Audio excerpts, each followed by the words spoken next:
രോഗികളെ രക്ഷിക്കണം. ശത്രുദോഷങ്ങളെ രാഹുദോഷങ്ങളും കണ്ടകശനി ദോഷങ്ങളും തീർത്ത് രക്ഷിക്കണം. ചൊറിവ്യാധി വെളുപ്പട് കണ്ണിൽപ്പെടും ഹാരോഗങ്ങളെ തീർത്ത് രക്ഷിക്കണം. യക്ഷമ്മടാട്ടത്താൽ വെട്ടിക്കോട്ട് നാഗരാജൻ മണ്ണാരശാലി നാഗേക്ഷ്യമ്മയും വേളവർ വെട്ടത്തുകാരി നാഗേക്ഷ്യമ്മയും കേട്ടോ സാധിക്കണം. ബ്രഹ്മാ വിഷ്ണു മഹേശ്വരനും ശിവനും പാർവതിയും ശ്രീഭദ്രകാളിയും വീണസുരം കേട്ടോ സാധിക്കണം.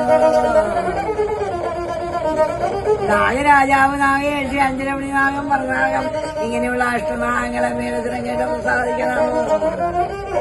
സന്തതിയും ധനവും വർധനമുണ്ടാകണം. നെല്ലും പൊന്നും വർധനമുണ്ടാകണം. അഴകും ആയസും വർധനമുണ്ടാകണം. ഇന്നേക്കല്ല നാളേക്കല്ല വ്യാഴവട്ടം മന്ദിരാട്ടത്തേക്ക് പാടിച്ചേ സർപ്പദോഷം ശത്രുദോഷം കുടുംബദോഷം തീരണം വർണ്ണ എന്നു പേരായ സന്തതിക്ക്